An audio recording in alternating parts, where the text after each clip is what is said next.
Good morning, my dear students. Today we are going to see chapter 8, What is Culture? It is written by Pandit Jawaharlal Nehru. We all know Pandit Ji. He was the first Prime Minister of India. Let's know some more about Nehru Ji. The discovery of India and the glimpse of world history are Nehru's permanent contributions to the literature of the world. दो किताबें इन्होंने लिखी, the discovery of India और the glimpse of the world, संसार की एक झांकी। तो ये इनका इम्पोर्टेंट योगदान है वर्ल्ड लिटरेचर में। His historical writing is praised for its vividness and skillfulness. इनका जो ये हिस्टोरिकल राइटिंग लिखने का जो तरीका है, इसकी प्रशंसा बहुत की गई, इसकी विविडनेस के कारण, विभिन्नता के कारण, और स्किलफुलनेस मीन्स माहिरता के कारण। नेहरू जी माहिर थे ये सब लिखने में। While writing his views he is never bigoted and narrow. और अपने विचारों को लिखते समय भी नेहरू जी कभी भी कट्टर नहीं हुए और संकीर्ण विचारधारा के नहीं हुए। कट्टर मीन्स इन्होंने किसी एक विचार का कट्टरता से पालन नहीं किया और इनकी विचारधारा कभी संकीर्ण भी नहीं हुई, मीन्स हमेशा सभी के बारे में इन्होंने सोचा है। It's a long chapter, so we have divided it into 2 parts. In this essay, Pandit Nehru is trying to probe into the real meaning of culture. इस ऐसे में पंडित नेहरू कल्चर के वास्तविक अर्थ की तहकीकात करना चाहते हैं। वो पता करना चाहते हैं कि कल्चर का मीनिंग वास्तव में होता क्या है। He admits that it is difficult to define the word culture. और वो ये मानते हैं कि कल्चर शब्द को डिफाइन करना, उसकी परिभाषा देना बड़ा ही मुश्किल काम है। Although each nation and each civilization develop its own culture. यद्यपि हर राष्ट्र की और हर सिविलाइजेशन मीन्स हर सभ्यता की मीन्स वो अपना कल्चर खुद डेवलप करते हैं। It is impossible to find a culture that is pure and unaffected. और ये असंभव है किसी ऐसे कल्चर को ढूंढना जो कि पूरी तरह से शुद्ध हो और पूरी तरह से अनअफेक्टेड हो, मतलब किसी और कल्चर का कोई प्रभाव उस पर नहीं पड़ा हो। According to Pandit Nehru, the culture of a country is influenced by its geography and climate. Pandit Nehru के अनुसार किसी देश का कल्चर उसकी जोग्राफी मीन्स भौगोलिक स्थिति की, वो कौन सी स्थान पर है, पहाड़ी क्षेत्र में है या रेगिस्तान के क्षेत्र में है, एंड क्लाइमेट, और उसकी जलवायु पर डिपेंड करता है कि वहाँ की जलवायु क्लाइमेट कैसा है, ठंड है, गर्म है। People of every country considered their culture best and they are proud of it. हर देश के लोग अपने कल्चर को बेस्ट मीन्स सबसे अच्छा मानते हैं और उन्हें उस पर गर्व होता है। Culture means inner growth in a man. Culture का मतलब एक व्यक्ति की आंतरिक ग्रोथ से होता है। He must know how to behave with others. उसे ये ज़रूर पता होना चाहिए कि किसी दूसरे व्यक्ति से कैसा व्यवहार करना है। He should understand others and make himself understood. उसे दूसरों को समझना भी चाहिए और अपने आप को दूसरों को समझने का मौका भी देना चाहिए। तो आइए अब देखते हैं chapter. There is a great deal of confusion in my mind and I shall state quite frankly what it is. Nehru ji कहते हैं कि मेरे दिमाग में एक बहुत बड़ा कन्फ्यूज़न है और मैं बिल्कुल फ्रैंकली वो कन्फ्यूज़न आपको बताता हूँ। All kinds of basic questions crop up from what is going on in the world around us. और ये सभी प्रकार के प्रश्न जो मेरे दिमाग में आते हैं वो यही आते हैं कि दुनिया में हमारे चारों तरफ क्या हो रहा है।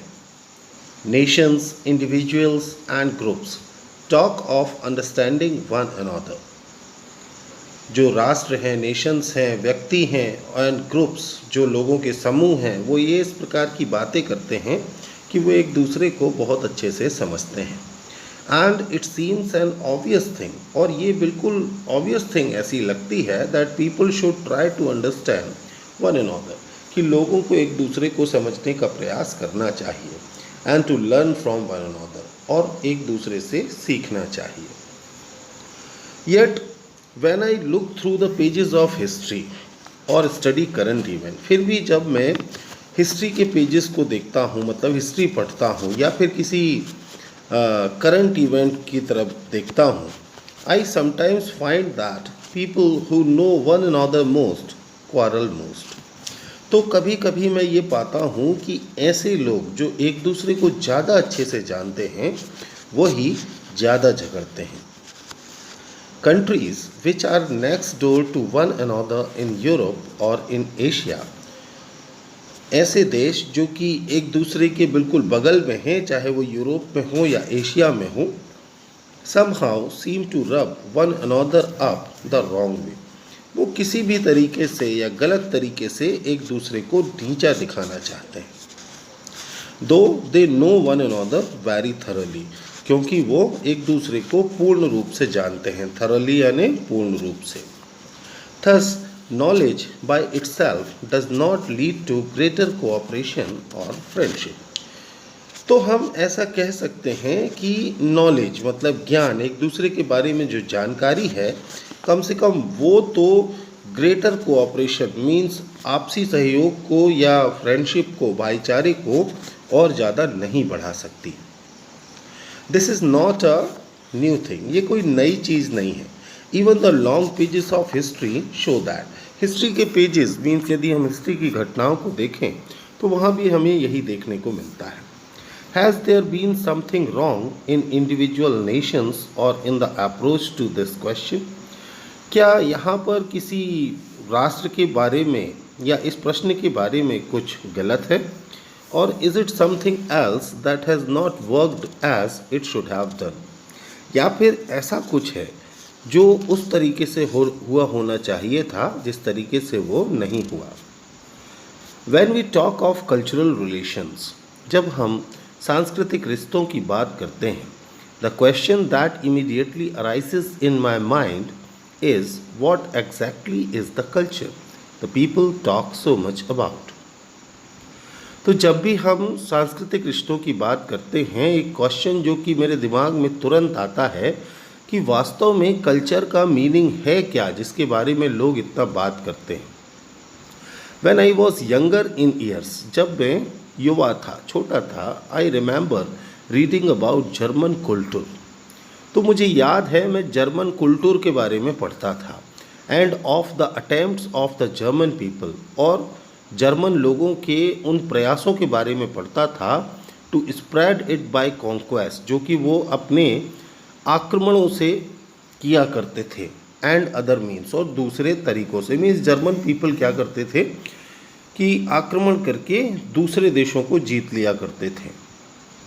There was a big war to spread this culture, और इस कल्चर को स्प्रेड करने की, फैलाने की एक बड़ी लड़ाई हुई, एंड टू रेसिस्ट इट, और इसका विरोध करने की भी।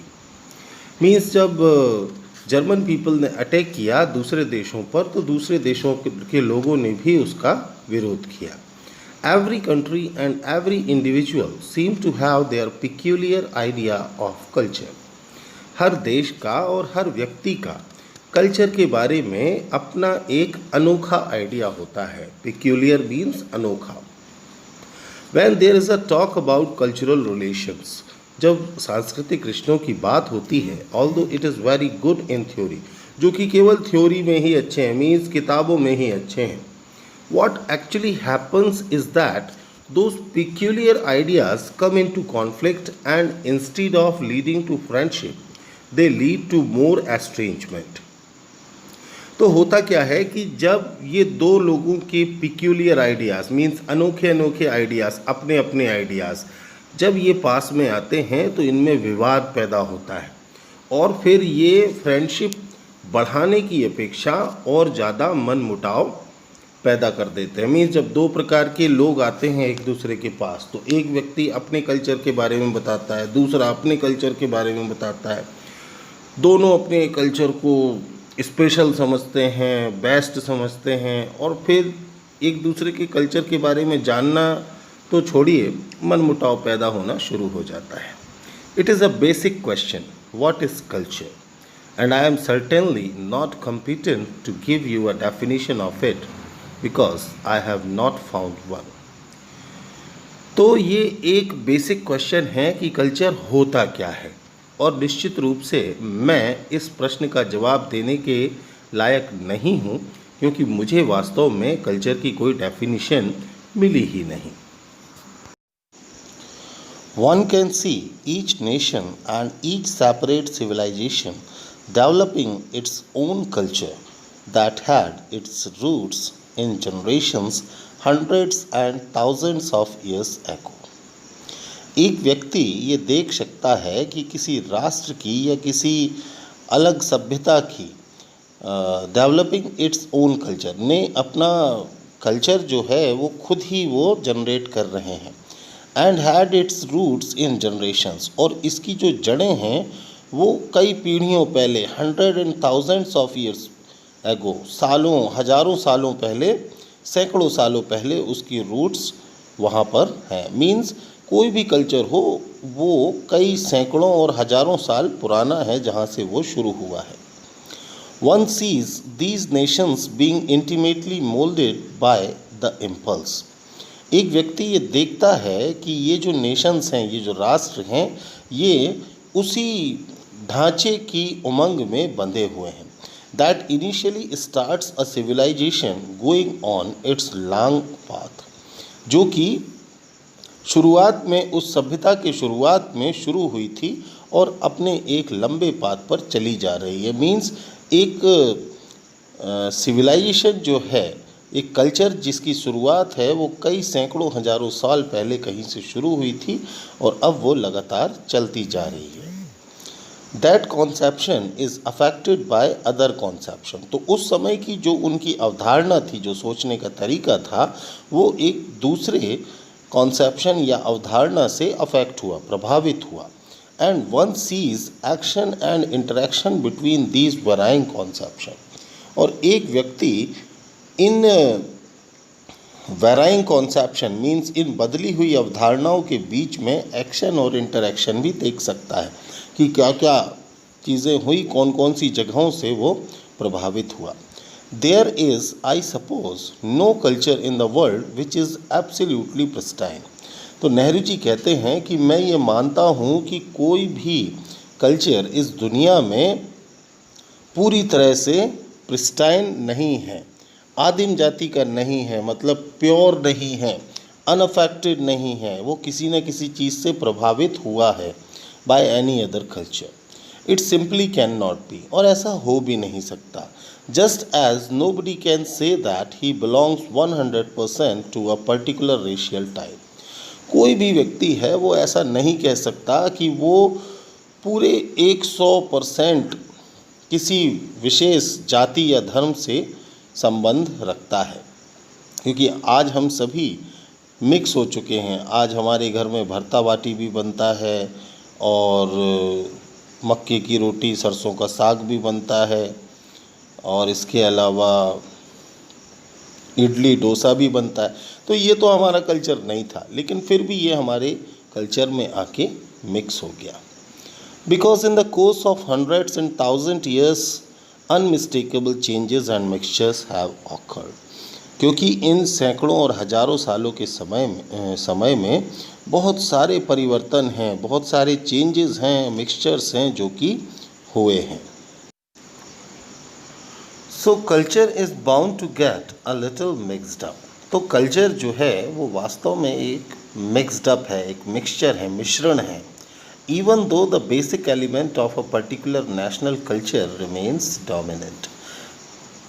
मीन्स कि एक जो बेसिक एलिमेंट होता है किसी भी नेशनल कल्चर का, वो डोमिनेंट होता है। मीन्स जैसे भारतीय लोग हैं तो वो भारतीय ढंग से ही रहेंगे, तो भारतीयता का जो एक पर्टिकुलर एलिमेंट है वो कॉमन रहेगा. If that kind of thing goes on peacefully there is no harm in it. यदि इस प्रकार की चीज़ें शांतिपूर्ण तरीके से चलती हैं तो कोई नुकसान नहीं है. But it often leads to conflicts. लेकिन ये हमेशा विवादों को जन्म देता है, मतलब इससे झगड़े होते हैं. It sometimes lead a group to fear that their culture is being overwhelmed by what they consider to be an outside or alien influence. ये कभी कभी ऐसा करता है कि एक पर्टिकुलर ग्रुप को ये डर लगने लगता है कि जो उनका कल्चर है, उनकी सभ्यता है, उनकी संस्कृति है, वो किसी दूसरे कल्चर से या संस्कृति से ओवरवेल्म्ड मीन्स अभिभूत हो रही है, उससे प्रेरणा लेकर उसके जैसा बनती जा रही है. एक ऐसा कल्चर जिसको वो बाहरी कल्चर, आउटसाइड कल्चर या एलियन प्रभाव भी मानते हैं, मतलब कोई विदेशी प्रभाव मानते हैं. Then they draw themselves into a shell which isolates them and prevents their thoughts and ideas going out. इसके बाद वो अपने आप को एक ऐसे शैल में, एक ऐसे आवरण में बंद कर लेते हैं, आइसोलेट कर लेते हैं, मीन्स अकेला कर लेते हैं. And prevents their thoughts and ideas going out. और फिर वो अपने विचार और आइडियाज़ को बाहर जाने नहीं देते हैं. ये अक्सर आपने देखा होगा कि ग्रामीण परिवेश से संपर्क रखने वाले बहुत से लोग शहरी वातावरण को उचित नहीं समझते. वो ये सोचते हैं, यदि जैसे कोई थोड़ा सा मॉडर्न होने की कोशिश करता है तो ये कहने लगा जाता है कि हाँ भाई बहुत मॉडर्न हो रहे हैं, विदेशी चीज़ों का प्रभाव ज़्यादा पड़ रहा है, इस तरीके से. तो ऐसी स्थिति में फिर क्या करते हैं, जो अपने दादाजी वगैरह होते हैं वो स्ट्रिक्टली हर चीज़ को मना कर देते हैं, कहीं आने जाने नहीं देते हैं, अपने गांव के ही परिवेश में रखना चाहते हैं. That is an unhealthy situation. ये स्थिति जो है वो ठीक नहीं है. Because in any matter and much more so in what might be called a cultural matter. तो ऐसे किसी भी मैटर में, ऐसी किसी भी चीज़ में जिसको कि हम कल्चरल मैटर कह सकते हैं, stagnation is the worst possible thing. सबसे बुरी चीज़ जो होती है वो स्टैग्नेशन होती है. स्टैग्नेशन का मतलब होता है ठहराव. ठहराव मीन्स रुक जाना, ना किसी बाहरी विचार को अपने अंदर आने देना और ना ही अपने विचारों को बाहर जाने देना. मीन्स जैसे इस मॉडर्न चीज़ की बात करें तो जो लोग इस मॉडर्निज्म को नहीं समझना चाहते, उसमें नहीं जाना चाहते, वो इन चीज़ों में बिल्कुल भी ध्यान नहीं लगाते. वो ऐसी कोई चीज़ ना देखना चाहते हैं ना समझना चाहते हैं, जबकि इसकी बहुत सी चीज़ें उनके बहुत काम की हो सकती हैं. Culture if it has any value must have a certain depth. Culture की यदि कोई गुण है तो इसकी कोई निश्चित गहराई भी होनी चाहिए. It must also have a certain dynamic character. इसका एक गतिशील चरित्र भी होना चाहिए. मीन्स ये गतिशील होना चाहिए, बदलता रहना चाहिए. After all culture depends on a vast number of factors. Culture कई तथ्यों पर निर्भर करता है. If we leave out what might be called the basic mould. यदि हम प्रारंभिक ढांचे को, बेसिक ढांचे को छोड़ दें, that was given to it in the early stages of nations और पीपल्स ग्रोथ. जो कि इसे इस कल्चर की शुरुआती ग्रोथ में दिया गया था, जो ढांचा, जिस ढांचे पर ये कल्चर चला. It is affected by geography, by climate and by all kinds of other factors.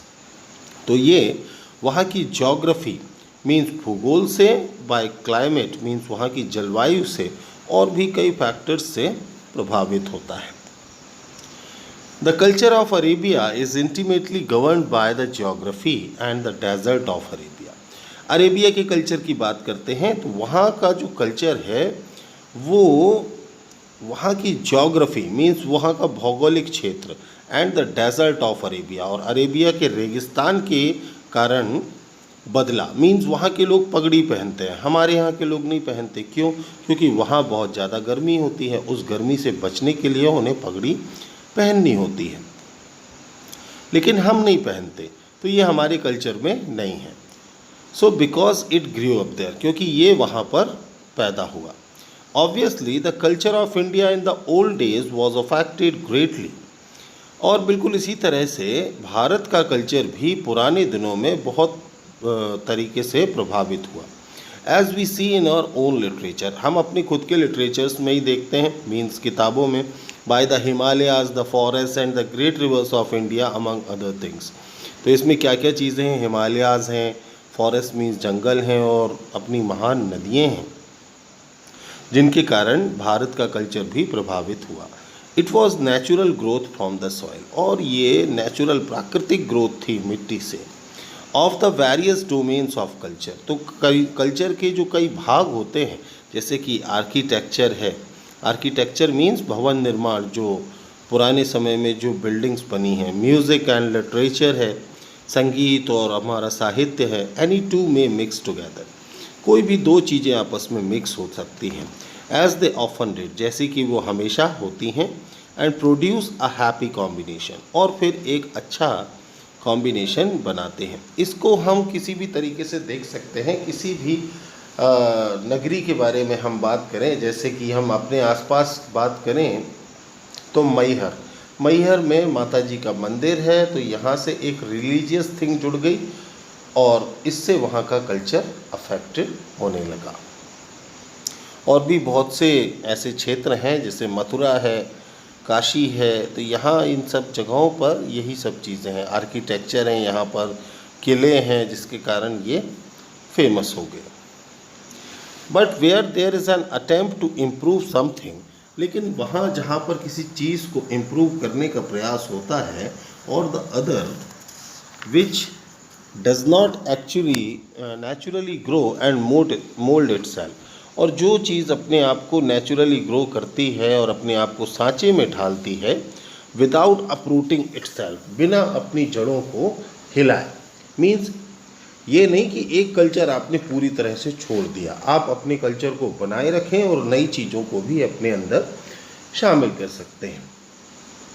Conflict inevitably arises, तो जब कभी ऐसा होता है, निसंदेह रूप से कॉन्फ्लिक्ट्स होते हैं। Then also comes something which to my mind is basically opposed to all ideas of culture, और इसके बाद मेरे दिमाग में कुछ ऐसा भी आता है जो इन सारे आइडियाज़ का विरोध करता है। And that is the isolation of the mind, और ये चीज़ है isolation of the mind, means दिमाग का अकेला हो जाना। And the deliberate shutting up of the mind to other influence, और जानबूझकर अपने दिमाग को दूसरे किसी भी प्रभावों से बंद कर लेना। मीन्स ना ही कोई विचार अपने अंदर आने देना, कोई बाहरी विचार, और ना ही अपने विचारों को वहाँ से बाहर जाने देना। My own view of India's history is that we can almost measure the growth and the advance of India and the decline of India by relating them to periods. तो नेहरू जी कहते हैं कि मेरा ये खुद का विचार है भारत की हिस्ट्री को लेकर, कि हम लगभग अपनी ग्रोथ को माप सकते हैं, अपनी the advance of India means Bharat की उन्नति को, and the decline of India, और भारत की अवनति को, कि कब भारत नीचे गिरा, by relating them to periods, उन्हें अलग अलग पीरियड्स में बांट कर। When India had her mind open to the outside world and when she wanted to close it up, कि कब भारत ने अपना रवैया बाहरी दुनिया के प्रति खोलकर रखा और कब उसने इसे बंद करके रखा। The more she closed it up the more static she became, तो जितना भारत इसको बंद करता गया, भारत उतना ही स्थिर होता गया। मीन्स चीज़ें वहीं की वहीं रुकी रहीं, कुछ नया नहीं हुआ, कुछ बाहर से नहीं आया। Life whether of the individual, group, nation और सोसाइटी, जीवन चाहे वो किसी व्यक्ति का हो, किसी समूह का हो, राष्ट्र का हो या समाज का हो, is essentially a dynamic, changing, growing thing, वो वास्तव में एक गतिशील, चेंजिंग मीन्स परिवर्तनशील, ग्रोइंग मीन्स विकासशील चीज़ है। मीन्स इसे हमेशा चलते रहना चाहिए, रुकना नहीं चाहिए। Whatever stops that growth also injures it and undermines it, जो भी चीज़ इस विकास को रोकती है वो इसे आहत करती है, मीन्स नुकसान पहुंचाती है, एंड अंडरमाइंस इट, और इसे खोखला भी करती है। We have had great religions and they have had enormous effect on humanity. हमारे पास बहुत महान धर्म भी रहे हैं और उनका मानवता पर, ह्यूमैनिटी मीन्स मानवता पर, बहुत बड़ा प्रभाव पड़ा है। enormous मीन्स बहुत बड़ा। Yet if I may say so, फिर भी यदि मैं ऐसा कहूँ, with all respect and without meaning any ill to any person, पूरी श्रद्धा से और बिना किसी को नुकसान पहुंचाने की भावना से, दोज वेरी रिलीजन्स, की ये जो रिलीजन्स हैं, in the major that they have made the mind of man static, dogmatic and bigotic. तो ये जो धर्म है, रिलीजन्स हैं, इस बात के लिए कि इन्होंने मनुष्य के दिमाग को स्टैटिक मीन्स स्थिर, डॉगमेटिक मीन्स कट्टर एंड बाइगॉटिक मीन्स हठी बना दिया है। मेरे दिमाग में have had to my mind an evil effect, मेरे दिमाग में इनके लिए एक बुरा प्रभाव है। The things they said may be good, जो चीज़ इन्होंने कही हैं वो अच्छी हो सकती हैं, but when it is claimed that the last word has been said, society becomes static. लेकिन जब भी ये इस बात का दावा करते हैं तो अंतिम शब्द ये हैं कि सोसाइटी स्थिर हो जाती है। अब ये जो पैरा है ये आपके लाइफ पॉइंट ऑफ व्यू के हिसाब से बहुत इम्पॉर्टेंट है। द इंडिविजुअल ह्यूमन बीइंग और रेस और nations must necessarily have a certain depth and certain roots somewhere. एक व्यक्ति, ह्यूमन बीइंग और रेस या कोई जाति हो और नेशन कोई राष्ट्र हो, उसकी अवश्य रूप से एक निश्चित गहराई होनी चाहिए और एक निश्चित जड़ होनी चाहिए। कहीं पर भी किसी के कल्चर के बारे में बात की गई है। They do not count for much unless they have roots in the past. यदि पास्ट में उनकी कोई रूट्स, जड़ें नहीं हैं, तो फिर उनकी कोई गिनती नहीं होती। Which past is after all the accumulation of generations of experience and some type of wisdom. वह पास जो कि कई जनरेशंस का एक्यूमुलेशंस है, मीन्स कई पिताजी, उनके पिताजी, दादाजी और वहाँ सबका ज्ञान जो वो अपनी जनरेशंस को देते आए हैं, जो अनुभव वो अपनी जनरेशंस को देते आए हैं, कोई विशेष प्रकार की बुद्धिमत्ता जो वो अपनी जनरेशंस को देते आए हैं, वो सारी हमारे पास होनी चाहिए। ध्यान से समझें इसे। इसका मतलब ये है कि हमारे दादा परदादा और उनके पहले के समय से कुछ ऐसी चीज़ें हैं जो हमारे परिवार में चलती आई हैं।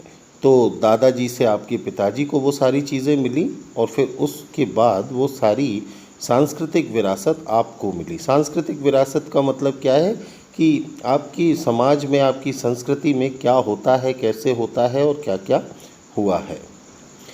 It is essential that you have that, तो ये ज़रूरी है कि आपके पास भी वो हो, मीन्स कम से कम अपने परिवार का ज्ञान। Otherwise you become just pale copies of something which has no real meaning to you as an individual और एज अ ग्रुप। अन्यथा आप एक धुंधली कॉपी भर रह जाएंगे जिसका कोई भी वास्तविक अर्थ नहीं होगा, एक व्यक्ति के रूप में या फिर एक समूह के रूप में। On the other hand one can not live in roots alone. दूसरी ओर एक व्यक्ति केवल जड़ों में ही नहीं रह सकता, मीन्स केवल जड़ों में ही नहीं रहना है। अब यहाँ पर जड़ों का मतलब क्या है, जैसे कि बहुत सी फैमिलीज़ ऐसी हैं जो गांव से बिलोंग करते हैं, लेकिन फिर उसके बाद वो पढ़ाई या किसी और उद्देश्य से शहर की ओर आते हैं। बाद में बच्चों को शहर का वातावरण इतना अच्छा लगने लगता है कि अब उन्हें गांव जाने की कोई इच्छा नहीं होती। धीरे धीरे वो गांव जाना बंद कर देते हैं और फिर बाद में शहरों में ही पढ़ाई लिखाई करके वहीं पर सेटल हो जाते हैं। अब उन्हें गांव बिल्कुल भी अच्छा नहीं लगता, वो बिल्कुल नहीं रह सकते। उनका कहना होता है कि गर्मी नहीं है, एसी नहीं है, ये नहीं है, वो नहीं है। तो इस तरीके से अपनी जड़ों को छोड़ना भी नहीं है और केवल जड़ों में ही नहीं रहना है। Even roots wither unless they come out in the sun and the free air. तो जो जड़ें होती हैं वो भी यदि उन्हें सूर्य का प्रकाश ना मिले या खुली हवा ना मिले तो वो भी मुरझा जाती हैं। Only then can the roots give you sustenance. और केवल तभी जड़ें आपको आश्रय दे सकती हैं। Only then can there be a branching out and a flowering. और तभी केवल उसमें शाखाएं फूट सकती हैं और फूल आ सकते हैं। मीन्स रूट्स को जड़ों में ही नहीं रहना, मतलब जो ग्रामीण परिवेश वाले हैं उन्हें केवल ग्रामीण परिवेश में ही नहीं रहना है, उन्हें शहर भी आना है, शहरी परिवेश को भी जानना है, लेकिन यहाँ पर उन्हें अपने ग्रामीण परिवेश से दूर नहीं होना है, वहाँ से भी जुड़े रहें और नए विचारों का और नए तरीक़ों का भी स्वागत करें। How then are you to balance these two essential factors. तो अब ये जो दो ज़रूरी फैक्टर्स है इनमें बैलेंस कैसे करें। मींस कि हमें रूट्स में भी रहना है और फ्लावरिंग ब्रांचिंग में भी रहना है। फ्लावरिंग ब्रांचिंग का मीनिंग यहाँ पर क्या है कि बच्चे जब बाहर आते हैं अपने ग्रामीण परिवेश से और फिर वो नई नई चीज़ें सीख कर आगे बढ़ते हैं, कुछ आगे करना चाहते हैं, तो उसको ब्रांचिंग और फ्लावरिंग से संबद्ध किया गया है। It is very difficult because some people think a great deal about the flowers and the leaves on the branches. तो ये बैलेंसिंग बड़ा कठिन है क्योंकि कुछ लोग जो होते हैं वो बहुत ज़्यादा सोचते हैं फ्लावर्स और लीव्स के बारे में जो कि उनकी ब्रांचेस पर हैं। तो यहाँ पर अब फ्लावर्स और ब्रांचेस के बारे में सोचना मीन्स कि वो अपने बच्चों के बारे में बहुत ज़्यादा सोचते हैं, उन्हें पढ़ने लिखने के लिए बाहर भिजाते हैं, सारी सुविधाएँ देते हैं, forgetting that they only flourish because there is a stout root to sustain them. और वो बच्चे जो पढ़ते हैं या कुछ करना चाहते हैं वो ये भूल जाते हैं कि वो फ्लोरिश हो रहे हैं, वो खुशहाल हो रहे हैं, उसका कारण केवल ये है कि उन्हें संभालने वाली एक जड़ है जो उनके गांव में या कहीं पर मौजूद है। मीन्स उनकी ग्रोथ का कारण वास्तव में उनके पिताजी या उनके दादाजी हैं जो उन्हें मजबूती से संभाले हुए हैं, जिसके कारण वह इतनी उन्नति कर पाए। Others think so much of the roots. और कुछ लोग होते हैं जो जड़ों के बारे में बहुत ज़्यादा सोचते हैं, मतलब वो अपनी संस्कृति, अपनी सभ्यता, अपनी ग्रामीण परिवेश को ही महत्वपूर्ण समझते हैं। दैट नो फ्लावर्स और लीव्स और ब्रांचेस आर लेफ्ट, कि कोई भी फूल, पत्ती और ब्रांचेस नहीं बची। There is only a thick stem somewhere, और केवल एक मोटा सा तना ही बचा रहता है। आपने एक मूवी देखी होगी, वो जो गन लेडीज़ चलाती हैं, सांड की आँख, उस मूवी में आपने देखा होगा कि वहाँ के जो सरपंच होते हैं वो अपने घर की महिलाओं को कुछ करने नहीं देते, अपने समाज, अपने संस्कृति के बारे में सोचते रहते हैं, और जबकि उनकी जो माताजी लोग होती हैं वो उसमें पार्टिसिपेट करके नई नई चीज़ें सीखती हैं, शूटिंग एंड ऑल, और अपने बच्चों को भी सिखाती हैं। So the question is how one is to achieve a balance. तो प्रश्न ये है कि कैसे किसी व्यक्ति को बैलेंस करना चाहिए। फर्स्ट पार्ट में इतना ही, अब सेकंड पार्ट हम देखेंगे इसके बाद।